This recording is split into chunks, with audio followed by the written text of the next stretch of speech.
বিনিয়োগকারী বন্ধুগণ, আসসালামু আলাইকুম। বিডি স্টক চ্যানেলে আপনাকে স্বাগতম। বরাবর নিয়ে আজকে আপনাদের সঙ্গে ঢাকা স্টক এক্সচেঞ্জের কয়েকটি গুরুত্বপূর্ণ স্টক নিয়ে কথা বলবো। তো আলোচনার শুরুতে আমি রিকোয়েস্ট করবো আমার বিডি স্টক চ্যানেলটাকে সাবস্ক্রাইব করার জন্য, আর যারা ইতিপূর্বে সাবস্ক্রাইব করে আছেন আপনাকে অসংখ্য ধন্যবাদ আমার চ্যানেলের সঙ্গে থাকার জন্য। আমি মূলত আমার ব্যক্তিগত অভিজ্ঞতা এবং রিসার্চ থেকে বিভিন্ন স্টকে আলোচনা করে থাকি, তাই আমি রিকোয়েস্ট করব আমার এই আলোচনা থেকে সরাসরি কেউ বাই বা সেল করার জন্য উদ্বুদ্ধ হবেন না। আপনি আপনার নিজস্ব বুদ্ধি, চিন্তা, মতামত দিয়ে যে কোনো স্টকে এন্ট্রি নেন তাহলে বা এক্সিট করেন, বাই সেল করেন, তাহলে কিন্তু আপনার বিনিয়োগটা সুরক্ষিত থাকবে। তো আজকে একটা ইম্পর্ট্যান্ট নিউজ শেয়ার করার জন্য মূলত আজকে ভিডিওটি করা, সেটা হচ্ছে ডিলিস্টিংয়ের সংখ্যা কাটিয়ে লন্ডন স্টক এক্সচেঞ্জে ফিরল বেক্সিমকো ফার্মা। এটা আজকে 27 জুনের একটা মেসেজ, শেয়ার নিউজ থেকে এটা আসছে। তো এটা হচ্ছে বলা হচ্ছে যে লন্ডন স্টক এক্সচেঞ্জ এলএসসি তালিকাভুক্ত বেক্সিমকো ফার্মাসিউটিক্যালস পিএলসির গ্লোবাল ডিপোজিটরি রিসিপ্ট এর উপর আরোপিত ট্রেডিং স্থগিতাদেশ তুলে নেওয়া হয়েছে। এর ফলে গত 26 জুন থেকে কোম্পানিটির জিডিআর লেনদেন পুনরায় চালু হয়েছে। শনিবার DSC brokers association of Bangladesh DBI সংবাদ বিজ্ঞপ্তিতে এ তথ্য জানিয়েছে। তো 2004 সালে লন্ডন স্টক এক্সচেঞ্জে তালিকাভুক্ত হওয়া বাংলাদেশের একমাত্র কোম্পানি হলো বেক্সিমকো ফার্মাসিউটিক্যালস। তবে 2025 সালের 30 জুন সমাপ্ত অর্থ বছরে নিরীক্ষিত আর্থিক প্রতিবেদন এবং পরবর্তী সময়ের আর্থিক প্রতিবেদন নির্ধারিত সময়ের মধ্যে প্রকাশ করতে না পারায় 2026 সালের 2 জানুয়ারি থেকে কোম্পানিটির জিডিআর এর লেনদেন স্থগিত করা হয়। এটার তারপরে পরবর্তীতে আমরা দেখি তাদের উদ্যোগের পর তারপরে হচ্ছে আলোচনা করার পরে বিসি ফার্মাসিউটিক্যালসের ব্যবস্থা কর্তৃপক্ষের সাথে সমন্বয়ের প্রয়োজন পদক্ষেপ গ্রহণ করে আছে। তাদের উদ্যোগের পর বিসিএসই কোম্পানিটির পরিচালনা পর্ষদকে বিশেষ বোর্ড সভা আয়োজনের অনুমতি দেয়। ওই সভায় 2024-25 অর্থ বছরের তৃতীয় প্রান্তিকের আর্থিক প্রতিবেদন, নিরীক্ষিত বার্ষিক আর্থিক বিবরণী এবং 2025-26 অর্থ বছরের প্রথম, দ্বিতীয় ও তৃতীয় প্রান্তিকের আর্থিক প্রতিবেদন অনুমোদনও প্রকাশ করা হয়। এসব আর্থিক প্রতিবেদন প্রকাশের মাধ্যমে কোম্পানিটির রিপোর্টিং সংক্রান্ত ঘাটতি দূর হওয়ায় লন্ডন স্টক এক্সচেঞ্জ ট্রেডিং স্থগিতাদেশ প্রত্যাহার করে। একই সঙ্গে 26 জুন থেকে বেক্সিমকো ফার্মাসিউটিক্যালসে জিডিআর এর লেনদেন পুনরায় শুরুর অনুমতি দেওয়া হয়। এই সিদ্ধান্ত বাংলাদেশের পুঁজিবাজারের আন্তর্জাতিক গ্রহণযোগ্যতা ও ভাবমূর্তি আরও সুদৃঢ় করতে সহায়ক হবে, পাশাপাশি বিদেশি বিনিয়োগকারীদের আস্থা বৃদ্ধিতেও এটি ইতিবাচক ভূমিকা রাখবে। তো এটাই একটা নিউজ ছিল যা বেক্সিমকো ফার্মার ক্ষেত্রে বা আমাদের একমাত্র যে একটি স্টক বা শেয়ার সেটি লন্ডন স্টক এক্সচেঞ্জে অ্যানলিস্টেড করা আছে, সেটা ডিলিস্টিংয়ের একটা সংখ্যা ছিল, সেটা অলরেডি কাটিয়ে গেছে নতুন করে, কিন্তু এখন আবার ফরেনাররা এখানে নতুন করে ইনভেস্ট করবে। তো আমরা এখন দেখব বেক্সিমকো ফার্মাসিউটিক্যালসের চার্টটা একটু দেখব। তার আগে আমি একটু শেয়ার করে নিই, সেটা হচ্ছে যে আমি একটা ট্রেনিং কোর্সের একটা আয়োজন করেছি। যদি কেউ ইন্টারেস্টেড থাকেন, শেয়ার মার্কেট সম্বন্ধে কিছু জানতে চান, বুঝতে চান, নিজে নিজে বাই সেল করার সিদ্ধান্ত নিতে চান, তাদের জন্য হচ্ছে আমার একটা বেসিক কোর্সের একটা সিলেবাস আছে যা 1 জুলাই থেকে শুরু হতে যাচ্ছে। তো সম্মানিত বিনিয়োগকারী বন্ধুগণ, আপনাদের মধ্যে কেউ যদি ইন্টারেস্টেড থাকেন তাহলে হোয়াটসঅ্যাপে যোগাযোগ করতে পারেন, বিস্তারিত হোয়াটসঅ্যাপে জানিয়ে দেওয়া হবে। এখানের মধ্যে সিলেবাস হচ্ছে বিনিয়োগ কী, ট্রেডিং কী, ট্রেড প্ল্যানিংটা কীভাবে করবেন, ভালো স্টক বাছাই করার সূত্র, স্টকে এন্ট্রির সময়, স্টক থেকে কীভাবে এক্সিট করবেন কখন, এটার উপর একটা লেসন থাকবে, প্রফিট টার্গেট কীভাবে নেবেন, স্টপ লস, আরএসআই, এমএসসিডি, ক্যান্ডেলস্টিকটা কি, ক্যান্ডেলস্টিক প্যাটার্ন সব ধরনের বোঝানো হবে, চার্টের মাধ্যমে ক্যান্ডেলস্টিক প্যাটার্ন বোঝা, loss recovery plan, price action, volume, এটা একটা। পাশাপাশি আরেকটা হচ্ছে যে কোনো স্টকের পরামর্শের জন্য যোগাযোগ হচ্ছে আমার এই যে হোয়াটসঅ্যাপ নাম্বার, এই হোয়াটসঅ্যাপ নাম্বারে আপনারা যে কোনো ইনফরমেশনের জন্য যোগাযোগ করতে পারেন, বিশেষ করে ট্রেনিং পারপাস এবং হচ্ছে পেইড সার্ভিসের ক্ষেত্রে। আমি আবার বলতেছি এই হোয়াটসঅ্যাপে শুধুমাত্র পেইড সার্ভিসটার জন্য, আবার হচ্ছে ট্রেনিং পারপাসে কোনো সংক্রান্ত যে কোনো পরামর্শের জন্য আপনি এখানে যোগাযোগ করতে পারেন। তো আমি আমার সাধ্যমতো চেষ্টা করব আমার প্রফেশনালিজম মেনটেন করে আপনাদেরকে প্রফিটেবল একটা স্টক বাছাই করা বা স্টক থেকে প্রফিট কীভাবে করবেন সে অনুযায়ী সাজেশন দেওয়া। পাশাপাশি এমন যদি কেউ থাকেন যে ব্যস্ততার কারণে আপনার পোর্টফোলিও ম্যানেজমেন্টে প্রবলেম হচ্ছে, আমার সাথে কনসাল্ট করতে পারেন, আমি চেষ্টা করব আপনার পোর্টফোলিওটাকে সঠিকভাবে ম্যানেজমেন্ট করে আপনাকে প্রফিটেবল করে দেওয়ার জন্য। তো ধন্যবাদ। তো বেক্সিমকো ফার্মা নিয়ে কথা বলছিলাম। তো বেক্সিমকো ফার্মার আমরা যে চার্টে চলে আসি, বেক্সিমকো ফার্মা কিন্তু অনেক গ্রোথের মধ্যে দিয়ে যাচ্ছে। তার আগে আমরা যদি বেক্সিমকো ফার্মার ফান্ডামেন্টাল একটু দেখে নিই। তো এটা হচ্ছে ফার্মাসিউটিক্যাল কেমিক্যাল সেক্টর এক ক্যাটাগরি একটি স্টক, যার বর্তমান প্রাইস 139 টাকা 50 পয়সা, এবং এটা কিন্তু কন্টিনিউয়াস গ্রোথের মধ্যে দিয়ে যাচ্ছেন। দেখেন, এক বছর আগে যারা বিনিয়োগ করছিলেন তারা কিন্তু 62% প্রফিট টেক করতেছেন। তার মানে লং টার্মে এই ধরনের শেয়ারে যদি বিনিয়োগ করেন তাহলে কিন্তু অনেক ভালো আপনার প্রফিটেবল হয়। এবং একটা ফান্ডামেন্টালি স্ট্রং শেয়ার, যার বর্তমান মূল্য বর্তমান 139 টাকা 50 পয়সা, আর 52 উইকস হাইস্ট হচ্ছে 149 টাকা 90 পয়সা এবং লোয়েস্ট 85 টাকা 40 পয়সা। আর তার পি রেশিওটা ভালো 6.72, ইপিএস 20.75, ন্যাব হচ্ছে 119 টাকা 4 পয়সা, আর total share 44,61,00,000। June closing stock, dividend history 47.5%, cash দিচ্ছে, আর ইল্ড ভালো 3.41%। কোয়ার্টার 3 ইপিএস ভালো আসছে এবং কন্টিনিউয়াস কিন্তু গ্রোথ আছে, অ্যানুয়ালি যেমন আছে, পাশাপাশি ইপিএসে কোয়ার্টার 1, কোয়ার্টার 2, কোয়ার্টার 3 তিনোটাতে কিন্তু ইপিএসে গ্রোথ আছে। পাশাপাশি নেট অপারেটিং ক্যাশ ফ্লো এটারও কিন্তু গ্রোথ আছে, এবং এখন কিন্তু যেটা কোয়ার্টার 3 যেটা আছে 9 মান্থস, এটা কিন্তু হাইয়েস্ট 7.28 লাস্ট ইয়ারের তুলনায় পজিটিভ, এবং 16.74 নেট অপারেটিং ক্যাশ ফ্লো পার শেয়ারে আছে। তো সবগুলো পজিটিভ। পাশাপাশি নতুন করে ফরেনার কিন্তু এখানে এন্ট্রি নিচ্ছে এবং পাবলিক এখানে এন্ট্রি নিচ্ছে। তো ওভারঅল একটা পজিটিভ আমরা একটা দেখলাম বেক্সিমকো ফার্মাসিউটিক্যালসের, তার প্রোফাইলটা দেখে নিলাম। এখন আমরা চার্টে আসি। তো চার্টে আমরা দেখতে পাচ্ছি যে ইতিপূর্বে যে 2025 সালে অগাস্টে কিন্তু এই যে 134 টাকা 50 পয়সা এই লেভেলটা যাওয়ার পর কিন্তু উপরে উঠতে পারে নাই। তার ফলে দীর্ঘদিন কিন্তু কারেকশন শেষ করে আবার কিন্তু ট্রাই করেছিল হচ্ছে 2026 সালে মার্চ মাসে, তাও কিন্তু 134 টাকা 50 এই লেভেলটা টাচ করতে পারে নাই। কিন্তু আবার কিন্তু এটাকে ওভারকাম করার জন্য কিন্তু আবার কিন্তু সে ডাউন ট্রেন্ড মেনটেন করে আবার কিন্তু এই যে এখন হচ্ছে 18 জুন 2026 সালে কিন্তু সম্ভব হয়েছিল এটাকে ওভারকাম, এবং বড় ভলিউমে কিন্তু এই যে দীর্ঘদিন কিন্তু এর পারা নাই। কেন? কারণ হচ্ছে যে এই বাজার অধীন করতে যে পরিমাণ ভলিউম দরকার ছিল, যে পরিমাণ বায়ার দরকার ছিল, যে পরিমাণ ইনভেস্ট লিকুইডিটি দরকার ছিল, ওটা কিন্তু পায় নাই। যার ফলে কিন্তু দীর্ঘদিন এই যে এখানে কিন্তু ডাউন ট্রেন্ড মেনটেন করে করে কিন্তু এনার্জি নিয়ে তারপরে কিন্তু ভালো লিকুইডিটি আসার পরে কিন্তু এখানে কিন্তু ওভারকাম করা সম্ভব হয়েছে। অর্থাৎ যে কোনো বড় ধরনের রেজিস্ট্যান্স ভাঙতে গেলে কিন্তু এই ধরনের ভলিউম পর দরকার হয়। এই ধরনের ক্যান্ডেলস্টিক যদি পাই তাহলে কিন্তু স্টকটি নতুন একটা উদ্যমে যায়। তারপরে কিন্তু এক লাফে কিন্তু যায় না, তারপর কিন্তু যাওয়ার পর আবার এই যে লেভেলটাতে 149 অর্থাৎ 150 টাকা লেভেলই ধরি, এই লেভেলে যাওয়ার পর কিন্তু আবার কিন্তু একটা কারেকশন ফেজে আসে। এটা হচ্ছে স্বাভাবিক প্রসেস। হ্যাঁ, একটা হাই লেভেলে যাওয়ার পরে যে কোনো স্টক কিন্তু একটা কারেকশন আসতে হয়, এটা হচ্ছে স্টকের জন্য বেটার। এখানে আরেকটা ইম্পর্টেন্ট লক্ষণ হচ্ছে যে ফ্লোর প্রাইস যখন দেওয়া হয়েছিল তখন কিন্তু প্রাইস ছিল 146 টাকা 20 পয়সা, এটাই কিন্তু ওভারকাম করে 150 টাকা লেভেলে কিন্তু অলরেডি টাচ করে ফেলছে। এটা হচ্ছে 23 জুনে 2026 সালে এটা ওভারকাম করতে পারছে। তার মানে এখন কিন্তু সামনে এগিয়ে যাওয়ার পালা, এখন কিন্তু পিছনে যাবে না। এই জন্যে জিগজাগ হয়ে তাতে আপসুইং ডাউন সুইং করে করে কিন্তু নতুন একটা উচ্চতায় যাবে। সেই জন্য বেক্সিমকো ফার্মার বর্তমান আমরা চার্টটা যদি ভালো করে লক্ষ্য করি, এই জেনের ক্যান্ডেলটা কিন্তু যাওয়ার পরে এখানে কিন্তু একটা সেলস প্রেসার আসতেই পারে। হ্যাঁ, যারা এখানে বিনিয়োগ করেছিলেন তারা তো এখন সেল দিবে।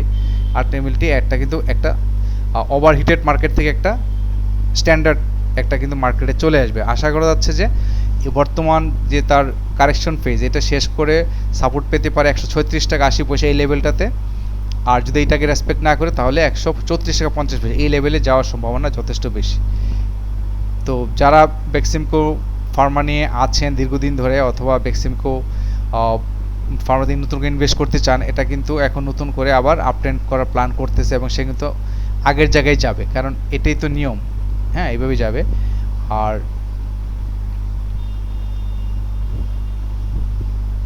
তো এই ছিল হচ্ছে বেক্সিমকো ফার্মা নিয়ে ডিসকাশন করা। আরেকটি স্টক নিয়ে কথা বলতে চাই, সেটি হচ্ছে অগ্নি সিস্টেম। আমরা যদি ফান্ডামেন্টাল একটু দেখে নিই অগ্নি সিস্টেমের, এটা হচ্ছে আইটি সেক্টরে এক বি ক্যাটাগরি একটি স্টক। বর্তমান প্রাইস 30 টাকা, আর এটাও কিন্তু কন্টিনিউয়াস গ্রোথ। এক বছর 6 মান্থে 46% আসছে, আর 3 মান্থসে আসছে 41%। লং টার্মের জন্য হয়তো আরও সামনে আরও বাড়বে। বর্তমানে 1 ইয়ারের জন্য 10% আছে এখানে পজিটিভ গ্রোথ। আর তার বর্তমান প্রাইস হচ্ছে যে 30 টাকা, পাশাপাশি 52 উইকস হাইস্ট হচ্ছে 31 টাকা 50 পয়সা, লো হচ্ছে 18 টাকা 10 পয়সা। তার টোটাল শেয়ার হচ্ছে 7,26,00,000 June closing stock. P ratio 27.52, EPS 1.09 আসছে। কোয়ার্টার 3 পেজটা কিন্তু ভালো আসছে, +0.09, আগের বছরের তুলনায় 0.09 বেশি 0.25। ক্যাশ ডিভিডেন্ড দিচ্ছে 2.5% এবং নেট অপারেটিং ক্যাশ ফ্লো কিন্তু আগের চেয়ে বেড়েছে 0.03, আর যা আগের বছরের তুলনায় বর্তমান 1.29, এটা বেটার। আর ইনস্টিটিউট নতুন করে কিন্তু এখানে এন্ট্রি নিচ্ছে এখানে। আর এখানে আমরা দেখতে পাচ্ছি তার ইপিএস এর গ্রোথ 0.25 ছিল, আসছে আগে ছিল 0.16, আমরা দেখলাম নেট অপারেটিং ক্যাশ ফ্লোটা বেটার আসছে। তো এই ছিল হচ্ছে মোটামুটি অগ্নি সিস্টেম নিয়ে একটা ওভারভিউ। এখন আমরা চার্টে চলে আসি। চার্টে ফোকাস করি তাহলে দেখব যে বর্তমানে স্টকটি অবস্থান করতেছে হচ্ছে তার আজকে ক্লোজিং প্রাইস ছিল গত বৃহস্পতিবারে হচ্ছে কত 30 টাকা। তো এই 30 টাকা লেভেলটাকে কিন্তু অতিক্রম করতে হলে তাকে আরও ভালো ভলিউম প্রয়োজন, যদিও ভলিউমে কিন্তু যথেষ্ট ভালো ভলিউম নিয়ে কিন্তু আগাচ্ছে এবং যে ভলিউমটা আসছে এটা কিন্তু ভালোই, আগামীতেও এটা অব্যাহত থাকবে আশা করা যায় রবিবারে। তো সেক্ষেত্রে তার সম্ভাব্য যে সামনে রেসিস্ট্যান্স 30 টাকা 50 পয়সা এবং 31 টাকা 50 পয়সা, অর্থাৎ এই 30 এবং 31-এর মধ্যে কিন্তু তার রেজিস্ট্যান্সটা ঘুরপাক খাচ্ছে। যদি এটাকে ওভারকাম করতে পারে দেন কিন্তু স্টকটি নতুন একটা উচ্চতায় যাবে। তো যারা এই স্টকটিতে ইনভেস্ট করতে চান, যদি আপনি এর নিচে অর্থাৎ 29 টাকা লেভেলে যদি বা আশপাশে যদি বাই করার সুযোগ থাকে তাহলে কিন্তু আপনি শর্ট টার্মের জন্য এখান থেকে ভালো একটা প্রফিট টেক করতে পারবেন, যেটা 29 টাকা 70 পয়সাও কিন্তু হয়তো আগামীকালকেও আসতে পারে। এই লেভেলগুলোতে যদি আপনি প্ল্যান করতে পারেন তাহলে হয়তো আপনার বা আশপাশের নিচে যদি পান তাহলে যত কমে কিনতে পারেন তত কিন্তু প্রফিট মার্জিনটা বেশি থাকবে এবং এটা কিন্তু যথেষ্ট ভালো মুভমেন্টে কিন্তু আগাচ্ছে, অর্থাৎ এখানে কিন্তু ভালো মানি ঢুকছে। এই যে আমরা দেখলাম স্টুডেন্ট নতুন করে এখানে এন্ট্রি নিচ্ছে। আর আরেকটা মেসেজ লক্ষণীয় যেটা সেটা হচ্ছে এই যে তার সেপ্টেম্বর 2025 সালে কিন্তু একবার টাচ করেছিল 30 টাকা 50 পয়সা লেভেল, এটাই কিন্তু ওভারকাম করতে সময় লেগে গেছে প্রায় কত 1 বছরের মতোই বলা যায়। সেপ্টেম্বরে করেছিল এখানে, আর এখন হচ্ছে জুন মাসে এসে এটা কিন্তু 10 মাসের 8 মাসের মধ্যে হ্যাঁ মতো এতই হবে, 9 মাসের মতো ধরেন, জুলাই আগস্ট সেপ্টেম্বর, হ্যাঁ 9 মাসের মতো ধরেন লাগছে কিন্তু এটাকে ওভারকাম করতে। এবং এটা কিন্তু বড় একটা হার্ডেল, সেই ক্ষেত্রে কিন্তু আবারও কিন্তু এটার যেহেতু সে এখন এই যে সর্বোচ্চ ভ্যালু 31 টাকা 50 পয়সা যাওয়ার পর কিন্তু অটোমেটিক্যালি কিন্তু সেলসে প্রেশার আসবে। এটা দীর্ঘদিনের কিন্তু একটা রেজিস্ট্যান্স, এটাকে ভাঙা কিন্তু এত সহজ না। এটাকে ভাঙতে গিয়ে কতদিন সময় এবং কত নিচে নামতে পরিস্থিতি থাকে, 18 টাকা 90 পয়সা বা আরও নিচে হয়তো 18 টাকা লেভেল পর্যন্ত কিন্তু নামা হয়েছিল, তারপর কিন্তু এখানে আবার আপস অ্যান্ড ডাউনস করে করে করে কিন্তু স্টকটি এই পর্যায়ে আসে, আসার পর স্বাভাবিকভাবে এখানে একটা সেলসি প্রেশার থাকবেই। এটা তো হয়েছে, তাই হয়েছে এবং সেক্ষেত্রে কিন্তু তার সর্বোচ্চ ভ্যালুটা ছিল 3150, উপরে যেতে পারে না কিন্তু আবার কিন্তু ড্রপ ডাউন হয়ে গেছে, হয়ে বর্তমানে কিন্তু আবার একটু কারেকশন ফেজে এসে এখন কিন্তু আবার আপট্রেন্ডে যাচ্ছে। তার মানে এখানে 30 টাকা 50 এবং 31 টাকা 50 এটা কিন্তু তার জন্য বড় একটা রেজিস্ট্যান্স, এইটাকে ওভারকাম করতে পারলে কিন্তু স্টকটি নতুন একটা উচ্চতায় যাবে। তো আমার মনে হয় পারবে, কারণ হচ্ছে যে সব দিক থেকে পজিটিভ, কারণ সামনে হচ্ছে জুলাই মাস, পাশাপাশি সব দিক থেকে একটা পজিটিভ সিগন্যাল আছে, সেই জন্য আমার মনে হচ্ছে না এই বাধাটা খুব একটা বাধা থাকবে। এবং যারা আগ্রহী এই স্টকটিতে বিনিয়োগ করার ক্ষেত্রে আপনারা প্ল্যান করতে পারেন একটা ভালো পয়েন্ট দেখে, বিশেষ করে এই যে বললাম যে এই 29 টাকা বা 29 টাকা 40-50 বা এই আশপাশে যদি কোনো একটা ভ্যালুতে ইনভেস্ট করে ওয়েট করতে পারেন তাহলে কিন্তু আপনি অল্প করে হলেও কিন্তু শর্ট টার্মের জন্য ভালো একটা প্রফিট করবেন, কারণ 31 টাকা 50 কিন্তু সে যাবেই, যে ফোর্সে যাচ্ছে তাতে কিন্তু 31 50 এখানে যাওয়ার পর হয়তো একটু কনসলিডেশন করতে পারে বা দেখা যাচ্ছে হয়তো উপরে উঠতেও পারে। তো সহজে তুলবে না, এখানে কিছুটা সময় সাইডওয়েজ থাকতে পারে, তারপরে আপ করে স্টকটি আরও নতুন একটা হাই ক্রিয়েট করবে। তো অগ্নি সিস্টেম নিয়ে আপনারা প্ল্যান করতে পারেন, যদি এই বিশেষ করে যে বললাম যে এই জোনটাকে যদি ওভারকাম করে তাহলে কিন্তু নতুন একটা উচ্চতায় যাবে। তো নেক্সট স্টকটি নিয়ে কথা বলতে যাচ্ছি, সেটি হচ্ছে ওয়াইম্যাক্স ইলেকট্রোড। তো কথা বলার পূর্বে আমরা যদি একটা এটা দেখে যাই, ইঞ্জিনিয়ারিং সেক্টরের একটি স্টক জেড ক্যাটাগরির, বর্তমান প্রাইস হচ্ছে 15 টাকা 90 পয়সা এবং তার কিন্তু কন্টিনিউয়াস গ্রোথ আছে। হ্যাঁ, 1 বছর হিসাবে কমে আসছে, বাট আমরা যদি 6 মান্থ পর্যন্ত ধরি তাহলে কিন্তু 3%, 6 মান্থ 3% আর 3 মান্থে 10% এভাবে করে এগিয়ে যাচ্ছে। দীর্ঘদিন ধরে কিন্তু এটা আন্ডার ভ্যালুড ছিল। আর পাশাপাশি তার বর্তমান 50 হাইয়েস্ট হচ্ছে 28 টাকা, তার মানে অনেক দূর যাওয়ার সম্ভাবনা আছে এখানে। আর এখানে লোয়েস্ট হচ্ছে 10 টাকা 80 পয়সা। আর তার হচ্ছে টোটাল শেয়ার 7 কোটি 31 লক্ষ। তার ইপিএস 0.20, নেট অ্যাসেট ভ্যালু 3.42, আর হচ্ছে পি রেশিওটা কিন্তু 17, কারণ ইপিএস কিন্তু অনেক কম আসছে। আর এক্ষেত্রে তার কিন্তু এখন ব্যাটার করতে পারে এই জন্যে যে Q3 কিন্তু তার ভালো আসছে 0.29, যা আগের বছরের তুলনায় 0.09 বেশি আসছে। নেট অপারেটিং ক্যাশ ফ্লো পার শেয়ারও কিন্তু বেটার আসছে 8.26 মাইনাস, যদিও কিন্তু আগের বছরের তুলনায় 36.56 কিন্তু বৃদ্ধি পাওয়ার পরে কিন্তু এটা আসছে। তার মানে অনেক জটিলতা পেরিয়ে কিন্তু স্টকটা এখন নতুন করে আপট্রেন্ড করার প্ল্যান করতেছে। সেই ক্ষেত্রে একটা ভালো মেসেজ হচ্ছে ইনস্টিটিউট কিন্তু এখন নতুন করে ইনভলভমেন্ট বাড়াচ্ছে। এতে করে কিন্তু স্টকটি হয়তো তার আগের একটা ফর্মে যাওয়ার প্ল্যান করতেছে। তো আমরা এই পেজ দেখলাম ওই যে 0.29 জানুয়ারি মার্চ আর 0.20 আগে, এটা আমরা জানছি এখানে। আচ্ছা যাক, এই হচ্ছে এটা। তো তার ফান্ডামেন্টালটা আমরা দেখে নিই তাহলে।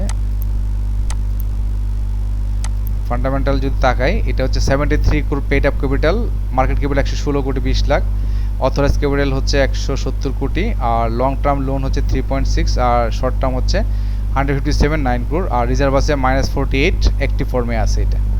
তো এখন আমরা দেখব চার্টে যদি আসি, তো চার্টে যদি ফোকাস করি, তো বর্তমানে ক্লোজ প্রাইস হচ্ছে তার 15 টাকা 90 পয়সা, যা হচ্ছে তার একটা মারুবাজু ক্যান্ডেল যথেষ্ট। বায়াররা কিন্তু এখানে ইনভলভ বাড়িয়েছে আগের তুলনায়, যে কন্টিনিউয়াস কিন্তু একটা সময় কিন্তু অনেক ডাউন ট্রেন্ড ছিল, অনেক, সে কত পার্সেন্ট দেখি তো এখানে একটু আমরা হিসাব করে যদি দেখি যে কতটুক কারেকশন যে তার সর্বোচ্চ ভ্যালু, যে আমরা এটা ধরি এখান থেকে তার কত ভ্যালু কারেকশন নিচ্ছে সে দেখি, এখানে 70% অলমোস্ট কিন্তু কারেকশনে আসছে। তো একটা স্টক এত কারেকশন হওয়ার পর তো আর আসলে তার পিছনে যাওয়ার সুযোগ খুব কম, এখন কিন্তু শুধু উপরে যাওয়ারই পালা। সেই জন্য এই স্টকটা কিন্তু মুভমেন্ট আগের চেয়ে অনেক বেটার দেখাচ্ছে এবং সেই লক্ষ্যে আগাচ্ছে। তো এই ক্ষেত্রে আমরা দেখতে পাচ্ছি যে এই যে কন্টিনিউয়াস কিন্তু গ্রোথের মধ্যে দিয়ে যাচ্ছে। তো এই ক্ষেত্রে এই স্টকগুলোতে বিনিয়োগ করলে সুবিধা হচ্ছে যে আপনার শর্ট টার্মে এখন কিন্তু সে আপ ট্রেন্ড ধরার চেষ্টা করবে এবং যতক্ষণ পর্যন্ত একটা ভালো লেভেলে যাবে কন্টিনিউ করতে থাকবে। তো এই ক্ষেত্রে দেখা যাচ্ছে যে স্টকটি বর্তমান যে ক্যান্ডেলটা, এটা একটা ভালো ক্যান্ডেল এবং এটা কিন্তু মিন করতেছে আগামীতেও কিন্তু এটা অব্যাহত থাকবে, এটা পজিটিভ ধারা থাকবে এবং সেক্ষেত্রে তার রেজিস্ট্যান্স 17 টাকা, এখানে তো একটা আছেই 16-17 টাকা, এবং তাই যে তার সম্ভাব্য যে এই 2025 সালের নভেম্বর মাসে কিন্তু এখানে যাওয়ার পর কিন্তু স্টকটি পড়ে যাবে, এখানেও গিয়েও ডিসেম্বর গিয়েও সেমই কিন্তু একটা ডাউন ট্রেন্ড চলে আসে। সেই জন্য এই 17 টাকা লেভেলে যতক্ষণ পর্যন্ত ওভারকাম না করতে পারতেছে ততক্ষণ পর্যন্ত স্টকটি কিন্তু একটা ভালো মুভমেন্টে যাবে না। তো বর্তমানে যে পেসে যাচ্ছে আশা করা যায়, যেহেতু এটা হচ্ছে কত 1 বছর ডিসেম্বর নভেম্বর 1 বছর আগের একটা হাই ছিল, এখন তো সব দিক দিয়ে পজিটিভ একটা মেসেজ চলে আসছে, সব ধরনের বিনিয়োগকারী বাড়তেছে, পাশাপাশি এখন কিন্তু ইনস্টিটিউটে কিন্তু নতুন করে ইনভলভমেন্ট বাড়ছে। সেই জন্য এই স্টকটিতে আপনি একটা ওয়াচ লিস্ট রাখতে পারেন এবং 17 টাকার উপরে যাওয়ার পরে কিন্তু স্টকটি নতুন উচ্চতায় যাবে। তো সেই জন্যে এই স্টকটির উপর চোখ রাখতে পারেন। যদি আপনারা একটা ভালো পয়েন্টে এখানে মুভমেন্ট একটা এন্ট্রি নিতে পারেন, তাহলে কিন্তু এই স্টকটি থেকে আপনার শর্ট টাইমের জন্য এবং কিন্তু একটু মিড টার্মের জন্য কিন্তু এখান থেকে কিন্তু একটা ভালো প্রফিট পাওয়ার যথেষ্ট সম্ভাবনা আছে।